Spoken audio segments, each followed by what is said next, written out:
Hi people, and hello my Chilli Con Carnage Crew. It's Chilli here for a 5-minute review on the latest Jack White album, Fear of the Dawn.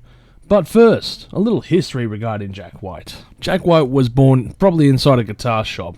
Honestly, it would make a lot more sense. He would become most famous for his band The White Stripes, with future wife, and then ex-wife, or sister, depending on which magazine you read and what time, Meg White. We move forward about 20 years and 20 bands to focus on today's review.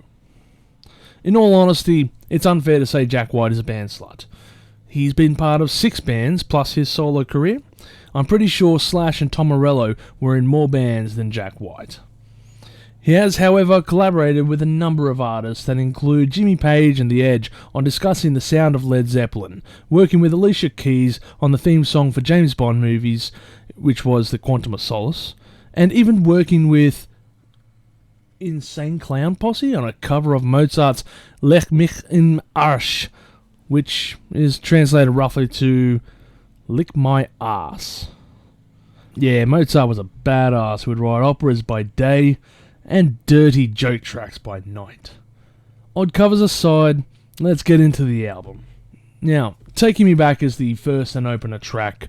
It's a high energy opener and a perfect start for this album. It has high impact drumming in the foreground of this tune, and Jack White's eclectic guitar work and solos make for fantastic sounds. It's also what we probably have come to expect from Jack White, and to my ears at least, some sounds I have not expected from Jack White.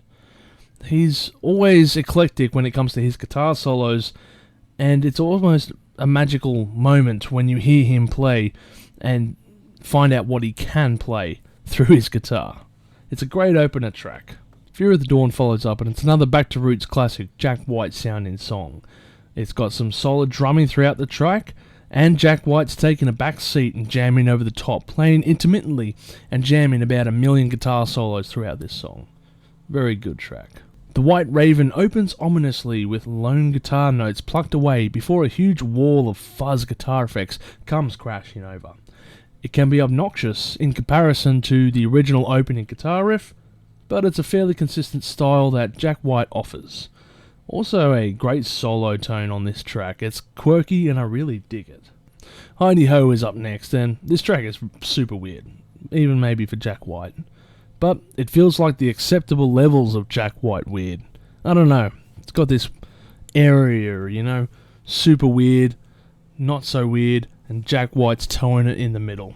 I don't mind it, I like the track, yeah, it's okay. Eosiphobia is the following track, and it means the fear of daylight, or fear of the dawn. So this is technically the album title track.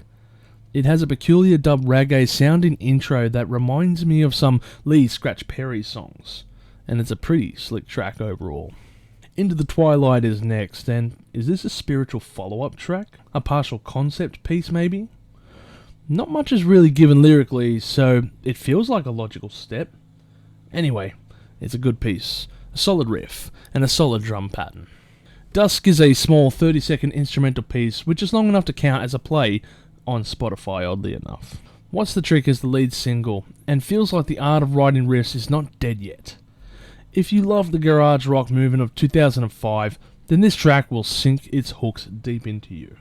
It's a great track. That was then, and this is now follows, and it reminds me of the White Stripes of old. You can take Jack out of the White Stripes, but you can't take the simple yet effective ability to write rocking tunes out of Jack White. Or you can, but it just takes a few albums. A solid cracking track. Eosiphobia Reprise is the next track, and sees Jack White give his best Buckethead impression. Nice. Cool guitar noodling, by the way. Morning, Noon and Night is the following track, and I can't put my finger on it, but the opening tune sounds so familiar, and I'm not sure why. This is an okay track, not my jam, but it might be yours. The piano parts remind me of the song 905 by The Who. Maybe that's why it sounds so familiar, despite not being so much in style. Shedding My Velvet is the last track, and is fine for an album closer. Nothing flashy or ambitious, but a rather soulful tune that has some additional piano pieces. It's a nice way to close out the album. If you're enjoying this content, then help a small channel out by subscribing and liking our content. Now for a summary on the album. The album is short and sweet, at 12 tracks running at 40 minutes overall. I'm not the biggest fan of Jack White outside of the White Stripes. I can't say I've heard his solo albums too much or even his other bands. I know a few singles from his solo albums and his other bands that he has worked with, and they're always enjoyable in my book. But this is my first look into an album by Jack White, or at least a solo album, and I have to say I really like it. I'm digging this stuff, I'm digging the vibe that he's putting out there, and this is a really solid album. I'm not sure where this album sits compared to his back catalogue, say, but I'll say this. I found it highly enjoyable. There weren't many dull tracks. In fact, there probably aren't any, excluding the interlude piece Dusk. So, comment below and let me know, Jack White fans, how does this album sit with you? The album is of perfect length, and it also has a great production quality. Of course, what you may expect with a Jack White record. He has a fine ear for these things, I know, and he has worked with a lot of musicians to get the best key points out of it. Now, if you enjoy some quirky guitar work from an extraordinary guitarist, you should enjoy this album. I'd say if G3 included Jack White, you would have one curiously ambitious lineup, and I would love to see him join the alumni alongside Joe Satriani and co.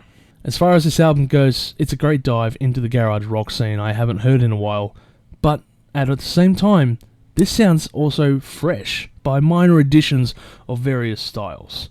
It's rather seamless in Jack's take on the style, and it still feels fresh. Overall, I give the album 1,500,000 chilies on the spicy scale, with standout tracks being the opening track Taking Me Back, Eosiphobia, and What's the Trick. Give the album a listen now and let me know what's your thought of the album and your favourite tracks by commenting below or on our Twitter page.